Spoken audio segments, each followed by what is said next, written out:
नमस्कार दोस्तों, स्वागत आपका आज की इस वीडियो में जहां हम बात करेंगे इस टाटा हैरियर के बारे में। पिछले 3-4 दिन से मैं इस गाड़ी को ड्राइव कर रहा हूं। इसको मैंने हाईवे पे, सिटी में, अपने गांव के रास्तों पे, साथ ही ऊबड़-खाबड़ रास्तों पे ड्राइव किया है। तो मैं आपको पर्टिकुलर एक-एक चीज़ के बारे में बताने वाला हूं कि इस गाड़ी में क्या चीज़ें अच्छी है, क्या चीज़ें बुरी है, क्या चीज़ें देख के आप इस गाड़ी को ले सकते हो और किन चीज़ों को देख के आप इस गाड़ी को नेग्लेक्ट भी कर सकते हो। तो चलिए स्टार्ट करते हैं।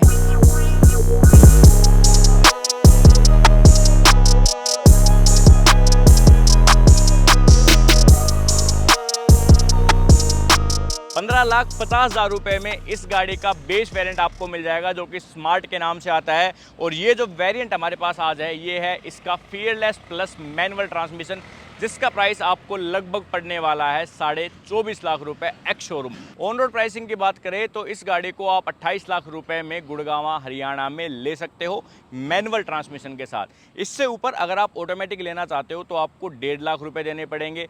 अगर आप इसका डायरेक्ट एडिशन लेना चाहते हो और आप ऑटोमेटिक में लेना चाहते हो तो वो गाड़ी आपको लगभग ऑन रोड 30 लाख रुपए कॉस्ट करने वाली है। डार्क एडिशन में अलॉय का चेंज है, सिर्फ 19 इंच के अलॉय जो है आपको मिलने वाले हैं। बाकी जो कलर है वो गाड़ी का ऑल ब्लैक हो जाएगा, साथ ही इंटीरियर भी आपको ऑल ब्लैक मिलने वाला है। और वो मेरी one of the favourite car हो जाती है इस पूरे सेगमेंट की।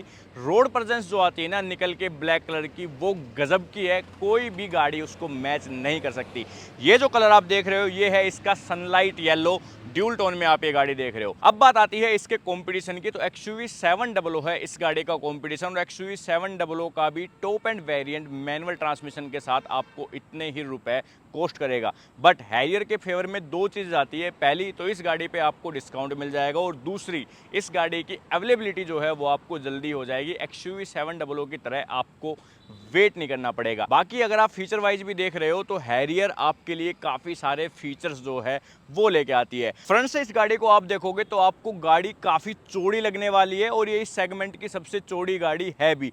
और अंदर भी जब आप बैठ के इसको ड्राइव करोगे तो आपको काफ़ी एक बल्कीनेस फील होने वाली है। एक बड़ा व्हीकल आप ड्राइव कर रहे हो ऐसा आपको फील होने वाला है। फीचर्स की बात कर ले तो यहाँ पे LED बेस्ड हेडलैम्प मिलते हैं, LED बेस्ड मिलते हैं गाड़ी को फॉग लैम्प, साथ ही कॉर्निंग फॉग लैम्प का फीचर आपके लिए आ जाता है। देन अपने पास यहाँ पे फंक्शनल एयर डैम्प्स मिलते हैं। सामने फ्रंट पार्किंग सेंसर से 360 डिग्री कैमरा का फीचर भी आपको मिल जाता है। और टाटा हैरियर, या फिर मैं कहूँ कि टाटा के camera best in the segment है। फिर चाहे आप वो नेक्सॉन में देख लो, चाहे आप हैरियर सफारी में उनको देख लो। नीचे अपने पास रडार का आपको ऑप्शन मिलता है, जो कि एडास लेवल 2 के फीचर के साथ आता है। एडास लेवल 2 के फीचर्स में से अगर आप मैनुअल ट्रांसमिशन में देखो तो सिर्फ एक फीचर की कमी है, वो है एडेप्टिव क्रूज कंट्रोल। बाकी इमरजेंसी ब्रेकिंग के फीचर हो गए, अपने लेन कीप असिस्ट के हो गए, लेन चेंज डिटेक्शन के हो गए, सारे के सारे फीचर्स आपको मैनुअल ट्रांसमिशन के साथ भी ऑफर किए जाते हैं। देन आता है इसका ये कनेक्टिंग DRLs का फीचर, जो कि काफ़ी खूबसूरत है। सिक्वेंशियल टर्न इंडिकेटर आते हैं जो DRLs है वो अपने वेलकम और गुड बाय फीचर्स के साथ आपको ऑफर किए जाते हैं। साइड डिज़ाइन से भी जैसा मैंने बताया, ये गाड़ी हर एक एंगल से आपको बढ़िया लगने वाली है, अच्छी मैसिव फील देने वाली है। 18 इंच के अलॉय यहाँ पे दिए गए हैं, ब्लैक कलर के हैं। अगर आप डार्क एडिशन लेते हो तो थोड़ा सा डिफरेंट टाइप ऑफ अलॉय यहाँ पे हो जाएगा, और वो अलॉय 19 इंच के होने वाले हैं, बेस्ट इन द सेगमेंट। यहाँ पे जो टायर साइज यूज किया गया है वो है 235/60 R18, जो कि हर एक रोड पे, गड्ढे वड्डों पे देख लो, चाहे आप हाईवे पे देख लो, आपको अच्छा फील करवाने वाला है। कंफर्टेबल राइड जो है वो प्रोवाइड करेगा। चारों टायर्स में डिस्क आते हैं। गाड़ी में सेफ्टी फीचर्स की अगर बात करें तो ABS, EBD, ESP, traction control, hill descent control, सारे फीचर्स जो है वो आपको बेस वेरिएंट से प्रोवाइड किए जाते हैं। और ये गाड़ी बनी है टाटा के आर्क प्लेटफॉर्म पे, जो कि ड्राइव्ड किया गया है land rover, range rover D8 platform से। यानी कि आपको सेफ्टी, कंफर्ट दोनों चीज़ें इस गाड़ी में मिलने वाली है। ORVMs यहाँ पे ग्लोसी ब्लैक कलर के होने वाले हैं, लॉक अनलॉक पे फोल्ड हो जाएंगे। टर्न इंडिकेटर आपके ORVM पे आते हैं, साथ ही 360 डिग्री कैमरा का फीचर भी जो है वो आप यहाँ पे देख पाएंगे। और ये चीज़ देखो आप, हैरियर जिस तरह से लिखा गया है काफ़ी बेहतरीन जो है वो ये फील होता है, सफारी में भी, हैरियर में भी। और हल्का सा डार्क क्रोम का यूज़ किया गया है, जो कि अगेन और भी ज़्यादा बेटर लगता है। रिक्वेस्ट सेंसर यहाँ पे आ जाता है, तो आपको चाबी जेब से निकालने की ज़रूरत नहीं है गाड़ी में। ऊपर रूफ का, मिरर्स का जो ये ब्लैक सा पार्ट दिखता है, ये भी काफ़ी खूबसूरत लगता है। ड्यूल टोन में गाड़ी अच्छी लगती है देखने में। 50 लीटर का डीजल टैंक आता है, सिर्फ डीजल में आती है टाटा हैरियर या फिर सफारी, कोई भी पेट्रोल का ऑप्शन नहीं है। इंजन की बातें थोड़ी देर बाद करेंगे। पीछे भी आपको कनेक्टिंग टेल लैम्प के फीचर यहाँ पे ऑफर किए जाते हैं। पीछे भी गुड बाय और वेलकम एनिमेशन यहाँ पे गाड़ी में आती है। सिक्वेंशियल आते हैं टर्न इंडिकेटर। नीचे अपने पास रियर फॉग लैम्प के फीचर जो है यहाँ पे मिलते हैं, लेकिन वो हैलोजन होने वाले हैं। टाटा का लोगो है, 360 डिग्री कैमरा, हैरियर यहाँ पे कुछ इस टाइप से लिखा गया है, जो कि काफ़ी बढ़िया लगता है। एक कोस्ट कटिंग नीचे देखने के लिए मिलेगी कि सिर्फ 2 पार्किंग सेंसर जो है वो मिलते हैं। आगे की तरफ पीछे भी ग्लोसी ब्लैक कलर की स्किड प्लेट जो है वो टाटा ने यहाँ पे दी है। एंड ऊपर आपको शार्क फिन एंटेना, अच्छा खासा बड़ा स्पॉइलर, वाइपर, डिफोगर, वॉशर, तीनों चीज़ें जो है वो ऑफर की जाती है। फीचर वाइज अगर आप देखोगे ना, तो हैरियर में आपको सेगमेंट में बेस्ट फीचर जो है वो मिलने वाले हैं। XUV 700 में एक बड़ा फीचर मिसिंग है जो कि हैरियर में आता है। वो क्या है मैं आपको दिखाता हूँ, ये देखिए। इलेक्ट्रिक टेल गेट का फीचर मिलता है आपको हैरियर में। इस टेल गेट को आप चाबी से भी ओपन कर सकते हो, साथ ही गाड़ी के अंदर जो बटन है उससे भी ओपन कर सकते हो, और साथ ही आप नीचे गैस्टर कंट्रोल से भी जो है वो इसको ओपन एंड क्लोज कर सकते हो। यहाँ पे बटन मिलता है इसको क्लोज करने का। बूट काफ़ी बड़ा है, हैरियर सिर्फ 5 सीटिंग के ऑप्शन के साथ आती है, तो आपको 445 लीटर का बूट स्पेस यहाँ पे ऑफर किया जाता है। पार्सल ट्रे अपने पास यहाँ पे आ जाती है, और जो इसका स्पेयर व्हील है वो आपको गाड़ी के नीचे की तरफ दिया गया है। देन अपने पास यहाँ पे आप देखोगे तो एक बूट लैंप दिया गया है इस कॉर्नर में, और उस तरफ आप देखोगे तो एक सब वूफर जो है वो मिल जाता है। गाड़ी में टोटल 10 स्पीकर्स का साउंड सिस्टम मिलता है, जिसमें कि 4 स्पीकर्स है, 4 ट्वीटर्स है, एक अपने पास सब वूफर है, और एक मिड का स्पीकर जो है वो मिलता है डैशबोर्ड में। साउंड क्वालिटी अमेजिंग है, काफ़ी बेहतरीन है, क्योंकि JBL के जो है वो साउंड्स गाड़ी में प्रोवाइड किए जाते हैं, सो उससे आपको कोई शिकायत नहीं होगी। चलिए अब बात करते हैं कि कंफर्ट कैसा है। यहाँ पे आपको रियर सनसेट्स ऑफर किए जाते हैं। ये जो पार्ट आप देख रहे हो ये आपको लेदरेट मिलता है। अच्छे डोर पॉकेट्स मिलते हैं, 1 लीटर की बोतल आराम से आ जाएगी। 1 लीटर की बोतल रखने की काफ़ी सारी जगह जो है वो आपको गाड़ी में मिलती है। हाँ, एक चीज़ है, इसका जो डोर है वो पंच वगैरह की तरह आपका 90 डिग्री तो ओपन नहीं होता, कुछ इतना ही ओपन होता है, लेकिन स्पेस की आपको गाड़ी में कोई कमी नहीं मिलेगी किसी भी तरह की। ना कोई रिक्लाइन एंगल में दिक्कत है, ना कोई नी रूम में समस्या है, ना कोई लेग रूम में समस्या है, ना कोई थाई स्पोर्ट में, किसी तरह की कोई दिक्कत नहीं है। लेदरेट सीट्स है, ब्लैक कलर का इंटीरियर यहाँ पे ऑफर किया गया है। एडजस्टेबल हेडरेस्ट के साथ साथ मेरे को एक्स्ट्रा कुशन वाला जो है वो ये हेडरेस्ट दिया गया है, सो ये भी लॉन्ग ड्राइव पे काफ़ी कंफर्टेबल रहता है। लेकिन जो बीच वाला पैसेंजर है उसके लिए हेडरेस्ट मिसिंग है, तो ये एक डेफिनेटली मिस है। टाटा को ऐसा नहीं करना चाहिए था। सारी की सारी सीट बेल्ट 3 पॉइंटर है। इनकी जो वार्निंग है वो आपको MID में मिल जाएगी, और यहाँ पे आपको आर्मरेस्ट मिलता है with 2 cup holders. Design wise सीटों का जो डिज़ाइन है, जो ओवरऑल फिट एंड फिनिश है, उससे मुझे कोई शिकायत नहीं है। काफ़ी अच्छी और काफ़ी प्रीमियम जो है वो गाड़ी फील होती है। ऊपर अपने पास दोनों तरफ ही जो है वो LED लाइट्स के ऑप्शन आ जाते हैं, साथ ही ग्रैब हैंडल्स आ जाते हैं फोल्डेबल। ओके, और रियर AC वेंट्स जो है वो दोनों तरफ पिलर पे दिए गए हैं। ये भी डिसेंट है, ठीक ठाक हवा जो है वो दे देते हैं। नीचे की तरफ आप देखोगे तो आपके पास एक टाइप C का सॉकेट है, और एक अपने पास USB सॉकेट आ जाता है, बट ये दोनों ही जो है वो फास्ट चार्जिंग सपोर्ट नहीं करते, तो ये एक मिस है। हम थोड़ा सा बड़ा है तो तीसरे बंदे को यहाँ पे हल्का सा इशू हो सकता है, लेकिन हमने 200 किलोमीटर ड्राइव किया था 5 बंदों ने इस गाड़ी में बैठ के, तो लास्ट में सब कह रहे थे कि कंफर्टेबल ड्राइव थी, कोई मेजर दिक्कत जो है वो गाड़ी में नहीं आई। चलिए अब बात करते हैं मेन फीचर्स की, और फिर गाड़ी को लेके चलते हैं ड्राइव पे। अंदर जाने से पहले मैं आपको चाबी और दिखाना चाहूँगा गाड़ी की। ये वाली की मिलती है टिपिकल टाटा की, जिसमें कि 4 बटन्स है, लॉक अनलॉक का, फॉलो मी हेडलैम्प का, और बूट को अनलॉक करने के लिए बटन मिलता है। इस चाबी की मदद से बूट खुल भी जाएगा आपका, साथ ही बंद हो जाएगा ऑटोमेटिकली, तो वो काफ़ी बढ़िया चीज़ है। बट इस प्राइस पॉइंट की गाड़ी के हिसाब से ये चाबी प्रीमियम नहीं लगती, पर ये भी है कि महिंद्रा से तो ज़्यादा प्रीमियम लगती है, बट फिर भी टाटा को ये चाबी को जो है वो चेंज करना चाहिए। चलिए अब बात करते हैं ड्राइवर साइड डोर की। तो यहाँ पे आपको पावर विंडोज़ के जो है वो बटन मिल जाते हैं। सिर्फ driver side window auto up auto down feature के साथ आती है। जो गाड़ी का कलर है उस कलर का यहाँ पे यूज़ मिलेगा आपको, डैशबोर्ड में भी जो है वो उस कलर का यूज़ मिलेगा। देन डोर पॉकेट्स मैंने आपको बताया काफ़ी बड़े हैं, 1-1 लीटर की बोतल जो है वो काफ़ी ज़्यादा आप गाड़ी में रख सकते हो। स्पेशियस है, ठीक है, कोई दिक्कत नहीं है। ऑरेंज को कंट्रोल करने के लिए इस तरफ बटन है, नीचे स्पीकर दिया गया है। जो गाड़ी के ट्विटर्स हैं वो आपको मिलते हैं वहाँ पे ए पिलर पे। देन अपने पास सामने वाली सीटें आप देखोगे तो यहाँ पे इलेक्ट्रिक एडजस्टमेंट के ऑप्शन आते हैं ड्राइवर के लिए, साथ ही को पैसेंजर के लिए भी इलेक्ट्रिक एडजस्टमेंट के फीचर आते हैं। साथ ही मेमोरी फंक्शंस जो है वो भी आते हैं। 3 टाइप से आप इस सीट को सेट कर सकते हो। वेंटिलेटेड सीट के ऑप्शन है, लेकिन एक शिकायत मुझे वेंटिलेटेड सीट से क्या लगी कि जो इस तरफ की है वेंटिलेशन वो उतनी अच्छी नहीं है। कुछ टाइम बाद मेरे को तो ऐसा लगता है कि ये वेंटिलेट करने की बजाय ये गर्म ही जो है वो हो जाती है। देन बात करते हैं नीचे पैडल्स की। एक छोटी सी समस्या मुझे यहाँ पे भी लगी कि जो इसका क्लच और ब्रेक पैडल के बीच में डिस्टेंस है वो हल्का सा कम लगा। 1-2 बार मेरे से जो है वो हल्का फुल्का ब्रेक पे भी पैर टच हुआ, तो वो पता नहीं मेरे साथ ही ऐसा हुआ या फिर आपके साथ भी हो, वो चीज़ मैं आपको बस बताना चाह रहा था। देन मेरे पास जो डैशबोर्ड है वो अब यहाँ पे सॉफ्ट टच आता है। ये वाला पार्ट हार्ड प्लास्टिक है, ये वाला पार्ट जो है वो पूरा कंप्लीट सॉफ्ट टच आता है। स्टीयरिंग वही टाटा के टिपिकल स्टीयरिंग जो है वो अब आपको देखने के लिए मिलते हैं। नेक्सॉन में भी यही है, फिर पंच ईवी में भी सेम टाइप का स्टीयरिंग जो है वो यूज़ किया गया है। यहाँ पे लोगो है टाटा का, अच्छा लगता है। लेफ्ट साइड में मीडिया के कंट्रोल्स है, राइट साइड में क्रूज़ कंट्रोल है। एडेप्टिव क्रूज़ कंट्रोल जैसे मैंने आपको बताया यहाँ पे ऑफर नहीं किया जाता। एक जो शिकायत है कि ये काफ़ी डस्ट जो है वो पार्टिकल्स इसके ऊपर चिपक जाते हैं, काफ़ी जल्दी गंदा हो जाता है। फिंगरप्रिंट देखो आप, इसके ऊपर आपको दिख रहे होंगे, तो बार बार जो है वो साफ़ करना पड़ता है। ये एक इशू ज़रूर है। टिल्ट एंड टेलीस्कोपिक दोनों वे में स्टीयरिंग जो है वो इस गाड़ी का एडजस्ट हो जाता है। ऑटोमेटिक आते हैं गाड़ी के वाइपर्स और ऑटोमेटिक आते हैं गाड़ी के हेडलैम्प। जो लेदर का रैप किया गया है ना स्टीयरिंग पे, ये डबल साइड वाला, ये काफ़ी बढ़िया लगता है। बट नेक्सॉन की वीडियो अगर आपने देखी, मैंने बताया था उसमें ड्यूल कलर है, वो थोड़ा सा और ज़्यादा जो है वो प्यारा फील होता है।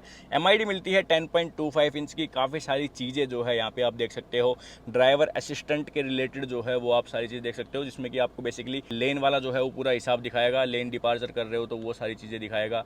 देन यहाँ पे अटेंशन लेवल क्या है वो चीज़ें दिखा रहा है। उसके बाद व्हीकल की इन्फो दिखा रहा है, जिसमें पावर टॉर्क है, जी फोर्स मीटर है, सर्विस रिमाइंडर है, डीजल एग्जॉस्ट DEF की लेवल क्या है वो है, TPMS के फीचर जो है वो यहाँ पे शो कर रहा है। देन अपने पास नेविगेशन में एक चीज़ और आती है कि जब आप मैप कनेक्ट करते हो तो ये पूरी स्क्रीन में भी आपको मैप दिखाएगा, लेकिन अगर आप एप्पल कारप्ले कनेक्ट करके और गूगल मैप्स चलाते हो तो वो यहाँ पे शो नहीं होता, जो कि एक इस स्क्रीन का डीमेरिट है। ये टाटा को चेंज करना चाहिए। उसके बाद अपने पास मीडिया से रिलेटेड इन्फॉर्मेशन है, नोटिफिकेशंस है, सेटिंग है। सेटिंग में क्या क्या चीज़ें हैं वो भी एक बार मैं आपको फटाफट से दिखा देता हूँ। ये डायल व्यू चेंज करने का है। कुछ 3 टाइप से जो है वो आप इसको चेंज कर सकते हो। ये डिजिटल व्यू है, देन अपने पास ये डायल व्यू 1 है, एंड जो एक आपने देखा वो डायल व्यू 2 था। देन स्क्रीन की बात करें तो ये 12.25 इंच की स्क्रीन का रिस्पॉन्स काफ़ी बढ़िया है, UI काफ़ी बढ़िया है, ईजी टू यूज है। मतलब कोई शिकायत 1% भी मुझे इस स्क्रीन से नहीं है, ना लैग करती है, ना मेरे पास एक बार भी ये स्क्रीन ग्लिच हुई है पिछले 5 दिन में। सो इससे मुझे कोई शिकायत नहीं है। काफ़ी सारी चीज़ें जो है आपको यहाँ पे भी मिल जाएगी। AC के कंट्रोल जो है वो आपको डायरेक्ट यहीं पर मिल जाएंगे। Dual zone climate control AC गाड़ी में आता है, यहाँ से भी आप एडजस्ट कर सकते हो। नीचे इस पैनल पर भी जो है वो आप सारी चीज़ें एडजस्ट कर सकते हो। सेटिंग्स की बात करें तो कुछ इतनी चीज़ें जो है आप यहाँ पे कर सकते हो। मूड लाइट के जो ऑप्शन है, ये एम्बिएंट लाइटिंग जो है इसके कलर चेंज कर सकते हो। हाँ, काफ़ी सारे कलर ऑप्शंस जो है वो आपको अवेलेबल नहीं है। 360 व्यू कैमरा देख सकते हो आप गाड़ी का। मैंने बताया आपको one of the best camera जो है वो मिलता है, पूरी स्क्रीन में चलता है। एक्चुअली में क्या है कि छोटी स्क्रीन में चलता है वो अच्छा नहीं लगता, लेकिन ये काफ़ी बेहतरीन जो है वो फील होता है। एक चीज़ और आती है यहाँ पे ब्लाइंड व्यू मॉनिटर, जो कि आप इंडिकेटर दोगे तो आपका लेफ्ट का कैमरा दिखाएगा, राइट का इंडिकेटर दोगे तो आपको राइट का कैमरा जो है वो दिखाने वाला है। सिटी में थोड़ा प्रॉब्लमेटिक है, क्योंकि जब ये आता है तो मैप जो है आपके ढक जाते हैं, आपको यहाँ से कट करके ही हटाना पड़ेगा या फिर आपको इंडिकेटर बंद करना पड़ेगा। बट ठीक है, आप इसको बंद कर सकते हो, ये ऑप्शन भी आपके पास है। और ड्राइवर असिस्टेंट से रिलेटेड यानी कि ADAS से रिलेटेड भी आपके पास काफ़ी सारे ऑप्शंस जो है वो यहाँ पे मिलते हैं। थोड़ी बड़ी वीडियो होने वाली है, क्योंकि यार 31 लाख की गाड़ी के लिए मेरे को लगता है कि 30 मिनट तो भाई चाहिए ही चाहिए बताने के लिए उसके बारे में। So forward collision warning, traffic sign recognition, high beam assist, lane departure warning, rear traffic cross alert, door open, blind spot detection, rear collision warning, park assist, blind spot monitoring, multiple features आते हैं ADAS से related. जिसका use आप करना जान गए, जिसको use करने की आपको आदत पड़ गई, वो आपको बिल्कुल यूज़फुल लगने वाला है। सो ऐसा नहीं है कि ADAS के फीचर यूज़फुल नहीं है। अब बात करते हैं नीचे वाले पैनल की। ये पैनल से मेरे को भाई डेफिनेटली शिकायत है, नेक्सॉन में भी थी, हैरियर में भी है, क्योंकि यहाँ पे सारे टच बटन्स दिए गए हैं। जब भी मैं अपने AC को टॉगल करता हूँ, या फिर चाहे मैं फ़ैन के लिए कर रहा हूँ, चाहे मैं टेम्परेचर के लिए, कभी ये 360 का बटन जो है अपने आप टच हो जाता है, कभी ये वाला बटन जो है वो अपने आप टच जाता है। तो ये ऐसा नहीं करना चाहिए था, बिल्कुल पास पास में है सारे बटन्स, जो कि मेरे को अच्छे भी नहीं लगे। देखने में अच्छे लगते हैं, बाकी यूज़ करने में मेरे को इतने प्रैक्टिकल जो है वो नहीं लगे। एसी से कोई भी शिकायत नहीं है, एसी गाड़ी का काफ़ी बढ़िया काम करते हैं। नीचे की तरफ अपने पास एक टाइप सी का सॉकेट आता है, एक आता है यूएसबी का, साथ ही वायरलेस चार्जर का ऑप्शन जो है वो भी मिलता है। थोड़ा डीप है बट ठीक है, वायरलेस चार्जर का ऑप्शन अपने को मिलता है। अब ये जो डायल आप देख रहे हो, यहाँ पे आपके पास 3 मोड्स आते हैं, नॉर्मल, वेट और रफ। जब भी आप इसको चेंज करोगे तो आपकी गाड़ी जो है वो बोल के बताएगी कि कौन सा मोड है। यहाँ पे इकोनॉमी का ऑप्शन आता है, इस तरफ आता है स्पोर्ट्स का ऑप्शन, और ये जो बटन आप देख रहे हो ये है हिल डिसेंट कंट्रोल का ऑप्शन। ओके, सो इसको ज़्यादा टॉगल करने की आपको ज़रूरत नहीं है। जब आपकी गाड़ी स्टार्ट होगी तो सिटी मोड में जो है वो ऑटोमेटिक रहेगी। City drive mode activated. तो आप सिटी में चलाओ, इनफ पावर जो है वो मिलती है। बाकी आगे चल के मैं आपको इसके बारे में भी कंप्लीट डिटेल दूंगा। जो गियरबॉक्स है 6 स्पीड का मैनुअल आता है, साथ ही 6 स्पीड का ऑटोमेटिक टॉर्क कन्वर्टर गियरबॉक्स जो है वो आपको मिलता है। 1,50,000 के समथिंग आपको एक्स्ट्रा देना पड़ेगा ऑटोमेटिक गियरबॉक्स के लिए, जिसमें आपको पैडल शिफ्टर मिल जाएंगे। और अगर आप टॉप मॉडल लेते हो तो आपके पास एडेप्टिव क्रूज कंट्रोल के फीचर्स जो है वो आ जाएंगे। ये गियरबॉक्स भाई इतना प्रीमियम नहीं लगता, इसके ऊपर क्रोम का यूज़ करके या कुछ भी करके टाटा इसको काफ़ी प्रीमियम बना सकता था, बट सिंपल जो है वो रबड़ की यहाँ पे फिनिश दे दी और नॉर्मल सा गियरबॉक्स जो है वो लगता है। इस गाड़ी के इंटीरियर के हिसाब से ये सूट नहीं करता। देन अपने पास electric parking brake with auto hold का फीचर जो है यहाँ पे दिया गया है। दोनों चीज़ें काम की है, बट फिर भी मेरे को लगता है कि मैनुअल गियरबॉक्स के साथ मैनुअल ही देना चाहिए हैंड ब्रेक। यहाँ पे 2 कप होल्डर्स, 1-1 लीटर की 2 बोतल यहाँ पे भी बैठ जाएगी। आर्मरेस्ट है बट छोटे साइज का है, स्लाइड नहीं होता। मेरी हाइट के हिसाब से ये जो है वो परफेक्ट नहीं है। अंदर की तरफ मैं आपको दिखाऊँ तो कूल्ड का जो है फीचर यहाँ पे मिलता है। 12 वोल्ट का सॉकेट है, साथ ही एक यूएसबी और टाइप सी का सॉकेट यहाँ पे भी दिया गया है। तो देखो आप 3 टाइप सी के सॉकेट मिलते हैं इस पैनल पे, जो कि काफ़ी अच्छी बात है। 6 एयरबैग मिलते हैं बेस वेरिएंट से, लेकिन अगर आप ये टॉप एंड लेते हो तो आपके पास 7 एयरबैग का ऑप्शन आता है। एक नी एयरबैग जो है वो नीचे की तरफ आपको मिलने वाला है। काफ़ी बड़े साइज का है गाड़ी का ग्लो बॉक्स, साथ ही इसमें आपको इल्यूमिनेशन वगैरह जो है वो भी मिलती है। तो इसमें भी आप ये मान लो कि काफ़ी चीज़ें रख सकते हो, बट जनरली अपन इंडियंस क्या है कि यहाँ पे डॉक्यूमेंट्स ही रखते हैं गाड़ी के और वही पड़े रहते हैं। ऊपर अपने पास IRVM आता है जो कि ऑटोमेटिक दिया गया है। देन अपने पास यहाँ पे पैसेंजर एयरबैग ऑन है ऑफ है उसकी नोटिफिकेशन जो है वो आती रहती है। एक ही अपने आप ऑटो पे पता नहीं क्यों हो जाता है। इसके बाद लाइटें आती है LED, लेकिन ये बढ़िया नहीं है इस गाड़ी के हिसाब से। इसको डेफिनेटली चेंज करना चाहिए। पैनल भी देखो पूरा फ्लमजी सा है पैनल, ये उतना प्रीमियम फील नहीं होता। एक बटन है अपने पास SOS का और एक बटन है अपने पास व्हीकल से रिलेटेड इमरजेंसी का। जब अगर एक्सीडेंट वगैरह हो जाए, आपको कोई दिक्कत है तो आपको ये प्रेस करना है। अगर आपके व्हीकल से रिलेटेड कोई दिक्कत है तो आपको ये वाला बटन प्रेस करना है। कॉल डायरेक्ट आपके इस सिस्टम पे जो है आ जाएगी, कोई फ़ोन वगैरह की किसी चीज़ की आपको ज़रूरत नहीं है। और एक बार प्रेस करने पे ही साथ के साथ ही जो है वो गाड़ी में कॉल आ जाती है, तो वो भी काफ़ी अच्छी चीज़ है। सनरूफ मिलती है गाड़ी में, पैनारोमिक कर्टन जो है वो ट्रांसपेरेंट नहीं है, जो कि एक अच्छी बात है। हीट उतनी अंदर नहीं आती। एक जो गलती टाटा ने कर रखी है या पता नहीं जान के कर रखा है, ब्रोशर में तो जब सनरूफ खुली हुई है ना तब दिखा रखी है कि एम्बियंट लाइट जलती है, लेकिन एक्चुअली में जब आपका एक कर्टन पूरा अंदर चला जाएगा तब जाके वो एम्बियंट लाइट जलती है। ये देखो, ठीक है। तो ये भाई एक चीज़ कर रखी है, ब्रोशर में दिखा रखा है वैसा। Vanity mirror with illumination, and इस तरफ आपको कुछ भी नहीं मिलता, ना कोई टिकट होल्डर है ना कोई वैनिटी मिरर है। सो ये अगेन एक मिस है। ओके जी, सो ये बात हो गई इंटीरियर की। तो चलिए अब लेके चलते हैं इसको ड्राइव पे। ओके जी, सो अब बात आती है गाड़ी के ड्राइविंग एक्सपीरियंस की। तो मैनुअल ट्रांसमिशन अपने पास है, गियर लगाया, पार्किंग ब्रेक को आपको डाउन करना पड़ेगा, ऑटोमेटिक डाउन नहीं होता। चलिए अब चलते हैं। सबसे पहले बात करेंगे अपन विजिबिलिटी की। विजिबिलिटी वाइज मेरे को किसी तरह की कोई शिकायत नहीं है हैरियर से। सामने देखो आप, यहाँ पे पूरा बोनट जो है वो विजिबल है गाड़ी का, क्योंकि सीट हाइट एडजस्टमेंट के ऑप्शन आते हैं। काफ़ी टाइप के जो है वो इलेक्ट्रिक एडजस्टमेंट आपकी सीट में आते हैं, तो उस हिसाब से आप एक कंफर्टेबल पोजीशन जो है वो गाड़ी की ढूंढ सकते हो। देन अपने पास जो ORVMs है उनमें भी अच्छी खासी विजिबिलिटी मेरे को लग रही है। एंड एक जो चीज़ मेरे को यहाँ पे यूजफुल लगती है काफ़ी ज़्यादा, वो है इसका ब्लाइंड स्पॉट डिटेक्शन। अगर कोई व्हीकल ब्लाइंड स्पॉट में आता है तो इसमें पता चल जाता है, जो कि काफ़ी टाइम पे आपको यूजफुल साबित होने वाला है। सो विजिबिलिटी वाइज नो इशू। कुछ लोग कहते हैं कि इसका A पिलर काफ़ी थिक है, बट मैंने इसको सिटी में भी काफ़ी ड्राइव किया है। मेरे हिसाब से ऐसी कोई मेजर दिक्कत नहीं है हैरियर के साथ। गाड़ी आपको ज़रूर बड़ी लगने वाली है सिटी के हिसाब से, बट फिर 360 डिग्री कैमरा के फीचर्स जो है इनको अगर आप यूज़ करते हो तो कोई दिक्कत नहीं है, आप इजीली पतली गलियों में से भी इस गाड़ी को लेके जा सकते हो बिना किसी परेशानी के। अब बात आती है अर्गोनॉमिक्स की कि जो फीचर्स यहाँ पे दिए गए हैं, जितने बटन्स है, क्या वो रीच में है, क्या वो अच्छे से मैं यूज़ कर सकता हूँ बिना किसी परेशानी के। तो उसमें देखो टच स्क्रीन इसका काफ़ी बड़ा है, टच का रिस्पॉन्स काफ़ी अच्छा है, तो इसमें तो कोई शिकायत नहीं है। अच्छी खासी विजिबिलिटी है, दिन में भी देखो आप, बिल्कुल अभी 10:30 का टाइम हो रहा है सुबह का, और यहाँ पे कोई किसी तरह की दिक्कत नहीं है। विजिबिलिटी वाइज काफ़ी अच्छे से सब चीज़ें विजिबल है, MID वगैरह सब चीज़ें अच्छे से जो है वो दिख रही है मेरे को। दूसरी चीज़, जो AC का पैनल है, यहाँ पे मेरे को डेफिनेटली इस गाड़ी से शिकायत है। क्या चीज़ें हैं बताता हूँ आपको। पहली चीज़ तो जो मैक्सिमम बटन्स है वो सारे टच बटन्स है। अब जब भी मैं इस गाड़ी के टेम्परेचर को कंट्रोल करना चाहता हूँ, जब भी मैं इसको कम करना चाहता हूँ, सो एक्सीडेंटली हमेशा ये 360 डिग्री वाला जो बटन है ये टच हो जाता है और गाड़ी का 360 डिग्री कैमरा ऑन हो जाता है। देन इसका वायरलेस चार्जर, अभी तक मैंने जितनी गाड़ियाँ यूज़ की है उन सब में काफ़ी बेटर है, क्योंकि इस पर कोई भी फ़ोन रख दो आपका चार्ज होगा। इससे पहले हमने नेक्सॉन यूज़ की थी, नेक्सॉन में मेरा फ़ोन चार्ज नहीं हो रहा था। फिर अपन ने MG ZS भी यूज़ की थी, उसमें भी दिक्कत थी थोड़ी थोड़ी, कभी चार्ज होता था कभी चार्ज नहीं होता था। लेकिन हैरियर में ये बाइक बिल्कुल जो है वो चार्ज होता है, बट थोड़ा सा डीप है, ऐसे हाथ डाल के जो है वो निकालना पड़ता है। सो एक वो हल्का सा इशू है, क्योंकि ये एरिया थोड़ा सा जो है बड़ा होता तो और अच्छा फील होता। ठीक है। देन अपने पास आता है ये डायल। ये यूज़ तो अभी तक मैंने नहीं किए हैं, कहीं पे ऐसी ज़रूरत नहीं पड़ी। गाड़ी में इनफ पावर है, जो गांव के रास्ते हैं या फिर जो हल्के फुल्के ऑफ रोड टाइप के रास्ते हैं उन पे इजीली निकल जाती है नॉर्मल मोड में। तो ऐसे कोई मेजर मेरे को इनकी ज़रूरत नहीं पड़ी। इकोनॉमी मोड में मैंने अभी तक इस गाड़ी को थोड़ा बहुत ही ड्राइव किया है, उसकी भी ज़रूरत नहीं है, क्योंकि सिटी मोड में ये काफ़ी अच्छी खासी एवरेज दे देती है। एंड देन स्पोर्ट्स मोड की बात आती है, उसकी बात मैं करूँगा थोड़ी देर बाद आपसे। देन ये गियर वाला एरिया सॉर्टेड है या इजी रीच में है। फिर आती है आर्मरेस्ट की बात। तो आर्मरेस्ट मेरी हाइट के हिसाब से काफ़ी पीछे है, मैं अपना हाथ जो है वो आर्मरेस्ट पे नहीं रख पाता। बट शायद आपको किसी तरह का इशू ना आए, क्योंकि मैं थोड़ा आगे करके चलाता हूँ गाड़ी, तो मेरे को काफ़ी गाड़ियों के आर्मरेस्ट जो है वो पीछे लगते हैं। ये स्लाइड नहीं होता आगे पीछे, एक जगह फिक्स्ड है, तो वो एक चीज़ है। ओके।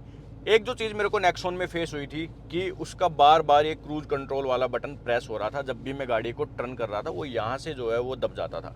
लेकिन हैरियर में ऐसा बिल्कुल भी नहीं है, एक बार भी एक्सीडेंटली मेरे पास क्रूज वाला बटन प्रेस नहीं हुआ है, सिटी में भी कहीं पे भी, मतलब इसमें कोई दिक्कत नहीं है। और दूसरी अच्छी चीज़ क्या है कि इसका हॉर्न आप यहाँ से जो है वो बजा सकते हो। नेक्सॉन में क्या था कि आपको यहाँ पे प्रेस करना पड़ता था, लेकिन यहाँ पे आप इसको प्रेस कर सकते हो। देखो तो ऑटोमेटिक एसी वाली बात मैंने बताई थी, यहाँ पे एसी अब ऑटोमेटिक चला गया और हवा कितनी तेज़ जो है यहाँ पे फ्लो कर रही है। तो एक ये है, पता नहीं बार बार क्यों ऑटो में अपने आप शिफ्ट हो जाता है। आपको बताया कि टाटा सफारी एंड हैरियर के जो ये फेसलिफ्ट आए थे, इनमें स्टीयरिंग को मैकेनिकल से इलेक्ट्रिकल जो है वो कर दिया।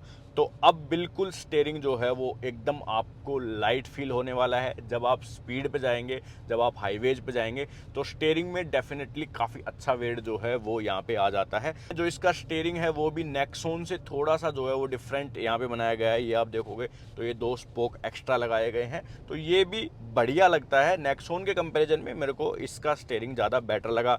ये जो ग्लोसी ब्लैक पैनल यहाँ पे दिए है ना, इससे मुझे थोड़ी सी शिकायत है कि यहाँ पे मिट्टी बहुत जल्दी चिपकती है, जो फिंगरप्रिंट्स है वो काफ़ी जल्दी आ जाते हैं, तो ये आपको बार बार जो है वो क्लीन करना पड़ता है। ये एक इशू है इसके, क्योंकि सारे पैनल देखो आप, यहाँ पे ये कंप्लीट ग्लोसी ब्लैक दिए गए हैं। अब ओवर द टाइम ये कितने रफ पड़ते हैं, कितने क्या जो है वो ख़राब होते हैं, वो तो मैं आपको अभी नहीं बता पाऊँगा। लेकिन हाँ, ग्लोसी ब्लैक जो है एक टाइम के बाद आपको थोड़ा सा स्क्रैच हो जाएगा, तो ख़राब फील करवा सकता है। सो इसके लिए आप स्क्रीन गार्ड वगैरह यूज़ करो तो आपके लिए ज़्यादा बेटर होगा। बाकी मीडिया के जितने बटन्स है अपने पास, क्रूज कंट्रोल से रिलेटेड जो भी बटन्स है उसको आप इजीली यूज़ कर सकते हो। दबाने में, फील करने में कोई दिक्कत नहीं है। हल्के से जो ये वॉल्यूम वाले बटन हैं, ये आपको थोड़े से ऐसे डीप फील हो सकते हैं। आप इसको प्रेस करोगे ना, तो देखो जैसे ही मैं इसको अप करता हूँ तो मेरे को थोड़ा सा इस पर प्रेशर जो है वो बनाना पड़ता है, जबकि कई गाड़ियों में क्या है, ये हल्के से उठे हुए होते हैं, तो ईजिली जो है वो इसको आप टॉगल कर सकते हो। तो ये एक छोटी सी चीज़ और मैं यहाँ पे पॉइंट आउट करना चाहूँगा।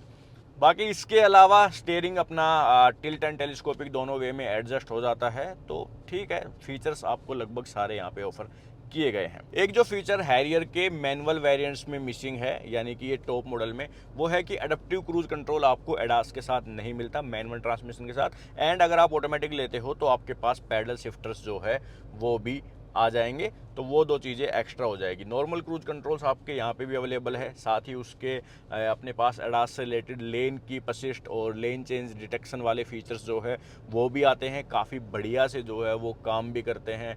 हर बार जब भी मैं लेन चेंज करता हूँ तो स्टीयरिंग जो है वो फीडबैक देके बताता है कि आपने लेन चेंज की है, और मतलब एक वार्निंग टाइप जो है वो आपको स्टीयरिंग पे भी फील होगी और गाड़ी भी आपको वार्न करके बताएगी। अडास में एक दूसरा फीचर जो काफ़ी ज़रूरी है वो है इमरजेंसी ब्रेकिंग, तो वो आपको मैनुअल ट्रांसमिशन के साथ डेफिनेटली मिलता है। अब देखो जैसे सामने एक गाड़ी जा रही है, अगर मैं इसको बिल्कुल पास ले जाऊंगा और ब्रेक नहीं करूंगा तो गाड़ी ऑटोमेटिक उसको डिटेक्ट करके जो है वो ब्रेक करेगी अगर मैं स्पीड में होऊंगा। दूसरी चीज़, मेरे को कभी कभी एक्सीडेंटली किक इन होता हुआ दिखाया है ये फीचर। वो कब होता है कि जब अपन गाड़ी के कॉर्नर पे होते हैं, और जैसे अभी हेक्टर जा रही है, ठीक है, हेक्टर के मैं बिल्कुल एकदम कॉर्नर पे जाता हूँ अब, ठीक है। अब जैसे मैं इस जगह पे हैरियर के चला गया और अब मैं एकदम से ऐसे करूँगा ना, तो कई बार ये डिटेक्ट करता है कि क्रैश होने वाला है और गाड़ी ऑटोमेटिक जो है वो ब्रेक करती है। ऐसा सिर्फ मैंने हैरियर में ही फील नहीं किया, ऐसा मैंने नया उसमें ZS EV में भी फील किया था। तो एडास में कभी कभी आपको ये इशू जो है वो लग सकता है। एक बार मेरा दोस्त चला रहा था, तो जब उसने फील किया तो वो मेरे को कह रहा कि भाई इसको बंद कर दे, ये तो एक्सीडेंट करवा देगा। बट ऐसा नहीं है, जब आप रेगुलर बेसिस पे चलाओगे तो आपको पता चल जाएगा कि वो किस तरह से बिहेव करता है। ओके, अब बात करते हैं जी गाड़ी के इंजन की। तो इंजन मैंने आपको बताया 2 लीटर का डीजल इंजन यहाँ पे ऑफर किया जाता है। 6 स्पीड का मैनुअल ट्रांसमिशन अभी हम चला रहे हैं, आपके पास ऑटोमेटिक के ऑप्शन भी आते हैं। मैनुअल ट्रांसमिशन में मैं एक चीज़ कहना चाहूँगा आपको, गियर में कोई समस्या नहीं है, गियर काफ़ी लाइट है, शिफ्ट करने में कोई आपको दिक्कत नहीं होगी किसी तरह की। एक जो प्रॉब्लम मेरे को फेस हुई है, इसके सेकंड गियर में ना गाड़ी कभी कभार बंद हो जाती है। जैसे मैं किसी ब्रेकर से इसको लेके जा रहा हूँ, मैंने फर्स्ट गियर की जगह सेकंड गियर में ही रखा, क्योंकि 2000 सीसी का इंजन है तो दूसरे गियर में ही रखनी पड़ती है गाड़ी, तो वहाँ पे मिसमैच हो जाता है थोड़ा सा ट्यूनिंग का, और गाड़ी जो है वो कई बार बंद हो जाती है। और ये सिर्फ मैंने फील नहीं किया, एक मेरा दोस्त है वो भी, उसके पास मैनुअल है हैरियर, तो उसने भी ये चीज़ फेस की है। बाकी हाँ ये है, उसका ये कहना था कि भाई थोड़े दिन बाद ना आप यूज टू हो जाओगे तो आपको ऐसे कोई मेजर प्रॉब्लम ये फेस नहीं होगी यूज टू होने के बाद। पर हाँ, अगर आप पहली बार चला रहे हो, फर्स्ट टाइम यूज़ कर रहे हो हैरियर को, डेफिनेटली आपको ये समस्या इसमें आ सकती है। पता नहीं ये क्या इशू है, किस तरह का इशू है, पर ये है कुछ ऐसा इसके साथ है। दूसरी चीज़, गाड़ी की क्लच जो है वो सॉफ्ट है, थोड़ा सा जो इसका ट्रैवल है ना वो लंबा है, थोड़ी सी डीप जाती है गाड़ी की क्लच, तो वो जो फर्स्ट टाइम यूज़र है उसको थोड़ा सा ऐसे फील हो सकता है। बाकी उसमें भी कोई मेजर दिक्कत नहीं है, ईजिली जो है वो क्लच दबा के आप गियर शिफ्ट करेंगे, आपको पता नहीं चलेगा। दोनों चीज़ें काफ़ी ज़्यादा सॉफ्ट है और अच्छी है। तो ओवरऑल मेरा एक्सपीरियंस इसके मैनुअल ट्रांसमिशन और इसके ओवरऑल जो गियर है, जो स्टीयरिंग है, इनके साथ बढ़िया है। उस तरह की कोई दिक्कत मुझे फील नहीं हुई। जो छोटी मोटी चीज़ें थी मैंने आपको बता दी। गाड़ी स्टेबल काफ़ी है भाई, ये एकदम आप ये मान लो कि हाई स्पीड पे चल रहे हो 120 130, तब भी काफ़ी स्टेबल फील होती है। जब आप लेन चेंज करते हो स्पीड में तो भी आपको कोई किसी तरह का डर फील नहीं होगा, किसी तरह की कोई झिझक जो है वो महसूस नहीं होगी। आप जब ओवरटेक करते हो तो इंजन आपको इनफ पावर जो है वो देता है, आप इजीली ओवरटेक कर जाते हो। सो ओवरऑल गुड एक्सपीरियंस है हैरियर का। हाईवे पे तो डेफिनेटली ये काफ़ी अच्छी गाड़ी है, काफ़ी आपको फन टू ड्राइव व्हीकल जो है वो लगने वाला है। और जो चीज़ मैं बार बार कह रहा हूँ, ये मैसिव लगती है भाई, ऐसे एकदम चौड़ी फील होती है। आपको रोड पे चलते हुए एक ऐसे फील होगा कि हाँ आप कुछ चला रहे हो, कुछ अच्छा ज़बरदस्त सा, कुछ सॉलिड सा जो है वो आप चला रहे हो, तो ये डेफिनेटली आपको बार बार फील होता रहता है। बट फिर भी मैं आपको सजेस्ट करूंगा कि जब आप इस लेवल की कोई गाड़ी लो तो आप ऑटोमेटिक लोगे तो आपको थोड़ा और ज़्यादा जो है वो कंफर्ट ओरिएंटेड मिलेगी। एक और चीज़ जो मुझे फील होती है, मेरा पर्सनल ओपिनियन है ये, कि मैनुअल गियर बॉक्स के साथ यार मैनुअल हैंड ब्रेक आता है ना, वो थोड़ा ज़्यादा बेटर फील होता है। अब देखो जैसे ही मैं गियर लगाता हूँ फिर मुझे ब्रेक पे पैर रखना पड़ता है, फिर मुझे जो है इसका इलेक्ट्रॉनिक पार्किंग ब्रेक ये डाउन करना पड़ता है, तो मेरे को थोड़ा सा जो है वो अजीब सा लगता है बिहेवियर इसका। बाकी आपका अपना ओपिनियन हो सकता है। अगर आपने कभी चलाई है मैनुअल के साथ ये इलेक्ट्रॉनिक पार्किंग ब्रेक वाली गाड़ी, तो आप मुझे बताओ आपको ये कैसी फील होती है। सो अब बात आती है मेन चीज़ की, जो कि है माइलेज, और वही चाहिए इंडियन लोगों को। तो भाई पावर बढ़िया है, गाड़ी चलाने में अच्छी है, पर माइलेज कितना देती है? 16.8 kmpl क्लेम करती है टाटा इसके मैनुअल ट्रांसमिशन पे, एंड 14.8 kmpl क्लेम करती है इसके ऑटोमेटिक ट्रांसमिशन पे। मैं इस गाड़ी को परसों लेके गया था वृंदावन, जिसमें मैंने लगभग ये मान के चलो आप 300 किलोमीटर के आसपास का डिस्टेंस कवर किया, और इस गाड़ी ने मेरे को हाईवे पे 100 एंड 120 130 इसके आसपास मैं क्रूज करते हुए लेके आया। यानी कि बिना माइलेज के बारे में सोचे हुए हम 5 बंदे गाड़ी में बैठे हुए थे, एसी पूरा टाइम ऑन था, और गाड़ी ने मुझे माइलेज दी 18 kmpl। जी हाँ, हाईवे पे आप ये मान लो इजीली आप इस गाड़ी से 18 kmpl अचीव कर सकते हो। आप थोड़ा सा और अगर प्यार से चलाओगे, यानी कि आप 90 के उसमें चलाओगे 90 100, तो आपको ये गाड़ी 20 kmpl भी अचीव करके दे देगी बिना किसी परेशानी के। सो इतनी बड़ी गाड़ी के हिसाब से डेफिनेटली काफ़ी अच्छा फिगर है माइलेज का। सो इसका 50 लीटर का टैंक है, और अगर आप एक बार फुल टैंक करवाते हो तो ये मोर देन 1000 किलोमीटर आपकी चल जाएगी सिंगल टैंक में हाईवे पे। सिटी में कितनी है, सिटी का मैं आपको बताऊं अपना एक्सपीरियंस, उसमें इस गाड़ी ने मेरे को अराउंड 14 kmpl के आसपास की जो है वो माइलेज दी है। सो सिटी के हिसाब से भी मैं कहना चाहूँगा काफ़ी अच्छी माइलेज है टाटा हैरियर की। ये जो इंजन है ना, ये फियाट सोर्स इंजन है, ये आपकी इसमें हैरियर में आता ही है, इसके साथ साथ आपके पास ये जीप कंपस में भी आता है। देन अपने पास ये MG की हेक्टर जो आती है डीजल, उसमें भी सेम इंजन ये आता है। सो इंजन रिलेटेड आपको कोई इशू नहीं होगा, काफ़ी रिफाइन है, माइलेज ओरिएंटेड इंजन है, किसी तरह की कोई समस्या नहीं है। बात करें अगर इसके ऑटोमेटिक ट्रांसमिशन की, सो ऑटोमेटिक हुंडई का लिया हुआ है टाटा ने शायद, तो और उस पे 14.8 kmpl क्लेम करती है। हाईवे पे वो भी आपको इजीली जो है वो 15-16 kmpl करके देगा। सिटी में उसकी थोड़ी सी जो है वो आपको कम माइलेज देखने के लिए मिलेगी। और जो ये मैं आपको माइलेज फिगर बता रहा हूँ ना, ये सिटी मोड के हिसाब से बता रहा हूँ, मैंने गाड़ी को इको मोड में नहीं चलाया है, क्योंकि सिटी में ये अच्छी चलती है। स्पोर्ट्स मोड में लगाने की जरूरत गाड़ी को नहीं पड़ेगी, बट हाँ, अगर आप स्पोर्ट्स मोड में लगाते हो ना, तो डेफिनेटली आपको ऐसा फील होगा कि गाड़ी ना थोड़ी सी हल्की हो गई, क्योंकि जब वो पावर रेशियो बढ़ता है ना, तो गाड़ी का वेट एकदम कम सा लगता है। थोड़ा अच्छा फील डेफिनेटली जो है वो आपको स्पोर्ट्स मोड में होगा, बट सिटी में कोई दिक्कत नहीं है। ये जब ऑन होती है तो ऑटोमेटिकली सिटी मोड में रहती है, सो उसी मोड में जो है मैं इसको चलाता रहा। ये जब 100 पे जाती है ना, अराउंड 2000 RPM के आसपास इसका मीटर रहता है, तो एवरेज जो है वो 100 पे ये काफ़ी बढ़िया आपको निकाल के देगी। सो ओवरऑल जो इसका ड्राइविंग एक्सपीरियंस है हाईवे पे मुझे काफ़ी ज़्यादा बेटर लगा एज कम्पेयर टू सिटी। बाकी सिटी में भी अच्छी है। अब एक मेन चीज़ आती है, वो है गाड़ी के सस्पेंशन। जैसे ही मैं गड्ढे में गया, आपको डेफिनेटली जो है वो सस्पेंशंस की आवाज़ आई होगी। तो सस्पेंशंस पे मैं एक चीज़ कहना चाहूँगा कि सस्पेंशंस उतने बढ़िया नहीं है। अगर अपन जो हाईवे पे अप एंड डाउन्स आते हैं, या फिर जो छोटे गड्ढे होते हैं, उनके हिसाब से भी देखें तो गाड़ी में फील डेफिनेटली होता है, आगे भी होता है, पीछे होता है। पता नहीं क्यों जो नेक्सॉन थी ना, उसके सस्पेंशन मुझे थोड़े ज़्यादा बेटर लगे थे as compare to the Harrier. पता नहीं वो ईवी थी तो उसका वेट उस तरह से, कुछ भी हो, पर नेक्सॉन के सस्पेंशन इससे ज़्यादा अच्छे मुझे लगे थे। इसके ठीक है, ओके आप इसको कह सकते हो। ओके, दूसरी चीज़, एक नॉइस जो है वो गाड़ी में आती है कि नहीं आती जब आप 100 पे होते हो, या फिर जब आप थोड़े से ख़राब रास्तों पे हो। अब जैसे ये वाला रास्ता है, ठीक है, ये ओके है, इस पे अभी उतनी ज़्यादा वो फिनिशिंग तो नहीं है, बट फिर भी इस पे जो रोड नॉइस है वो उतनी ज़्यादा फील नहीं होती। जब आप 100 पे क्रूज करते हो तो आपके जो ORVMs है ना, वहाँ से आपको एयर की, हवा की जो है वो आवाज़ आएगी, हवा कटने की, वो आपको फील होती रहेगी। अगर गाड़ी में कोई भी आपने गाना वाना नहीं बजा रखा, बिल्कुल एकदम साइलेंट है, तो बिल्कुल आपको हवा की आवाज़ वहाँ से आएगी ORVM के पास से। टायर की नॉइस है, लेकिन इंजन की कोई नॉइस नहीं है। 100-120 के आसपास आप चल रहे हो, इंजन की नॉइस बिल्कुल भी आपको जो है वो गाड़ी में सुनाई नहीं देगी। जब आप ओवरटेक करोगे तो आपको हल्की सी वो डीजल इंजन की गुर्राहट जो है वो ज़रूर महसूस हो सकती है, बट वो भी ऐसे नॉइस जैसा फील आपको नहीं होगी। कई गाड़ियों में क्या होता है ना कि इंजन की आवाज़ डीजल इंजन की इतनी आती रहती है, गए गए गए गए गए, तो वो ऐसा कुछ नहीं है हैरियर में। एकदम साइलेंट है इसका कैबिन, और अच्छा फील आपको करवाने वाला है। छोटी छोटी जो चीज़ें थी वो भी मैंने आपको नोटिस करके इसके साथ बता दी। बाकी अगर आपने 1-2 पॉइंट पे भी गाने बजा रखे हैं ना, तो आपको बिल्कुल किसी तरह की कोई आवाज़ जो है वो गाड़ी में फील नहीं होगी।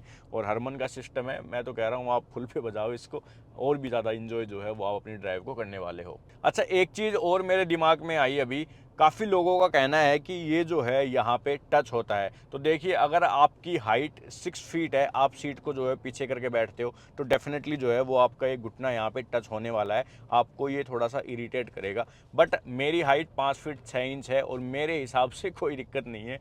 तो पहली बार जो सबके लिए डीमेरिट था वो मेरे को पता ही नहीं चला इस हैरियर में, मेरा घुटना नहीं होता भाई यहाँ पे टच। सो ओवरऑल ये था मेरा रिव्यू इसके बारे में ड्राइविंग से रिलेटेड। अब चलिए बात करते हैं कंक्लूजन की। ओके जी, सो अब बात आती है कंक्लूजन की। सो मैंने आपको गाड़ी के फीचर्स बताए जो कि सेगमेंट में सबसे बेहतरीन है। दूसरा, मैंने बताया आपको गाड़ी का ड्राइव रिव्यू, जिसमें जितनी भी चीज़ें थी मैंने आपके साथ जो प्लस पॉइंट थे वो भी शेयर किए, जो नेगेटिव पॉइंट्स थे वो भी शेयर किए। ओवरऑल जो कंक्लूजन निकल के आता है, तो गाड़ी दिखने में अच्छी है, गाड़ी चलाने में अच्छी है, लेकिन पैसा आपको डेफिनेटली इस गाड़ी के लिए थोड़ा ज़्यादा देना पड़ता है। जो एक डीमेरिट इस गाड़ी में है कि ये एक फ्रंट व्हील ड्राइव है, मोनोकोक चेसिस के ऊपर आती है और इसमें 4x4 का कोई ऑप्शन नहीं है। उसके बावजूद भी आपको 30 लाख रुपए तक इस गाड़ी के लिए देने पड़ रहे हैं, जो कि एक डीमेरिट डेफिनेटली है। लेकिन अगर आपको इसके प्राइस से कोई इशू नहीं है, आप थोड़ा बहुत जो है वो प्राइस के हिसाब से मैनेज कर सकते हो, तो ये गाड़ी डेफिनेटली आपको काफ़ी अच्छी फील होने वाली है। फिर चाहे वो ड्राइव रिलेटेड चीज़ें हो, चाहे गाड़ी को देखने की बात हो, चाहे फिर लॉन्ग टर्म तक यूज़ करने की बात हो। इंजन रिफाइन है, सर्विस क्वालिटी आपको पता ही है टाटा की 3 साल और अनलिमिटेड किलोमीटर्स की वारंटी टाटा इस गाड़ी पे देता है, तो उससे रिलेटेड आपको कोई इशू नहीं आएगा। प्रोडक्ट काफ़ी पुराना हो चुका है ऑलरेडी। मेरे हिसाब से हैरियर को आप चूज़ कर सकते हो। थोड़ा सा भीड़ से हटके गाड़ी दिखती है और काफ़ी प्यारी जो है वो लगती है, चलाने में भी आपको काफ़ी मज़ा इस गाड़ी में आने वाला है। सो ये था हमारा रिव्यू इस टाटा हैरियर के बारे में। बाकी आपके क्या रिव्यूज़ है इस गाड़ी के बारे में वो आप हमें बता सकते हो कमेंट करके। अगर आपका इससे रिलेटेड कोई सवाल रह जाता है तो वो भी आप हमें पूछ सकते हो कमेंट्स में, या फिर इंस्टाग्राम पे आप हमसे रीच कर सकते हो। So thank you so much for watching this video. हम मिलते हैं आपसे नेक्स्ट वीडियो में।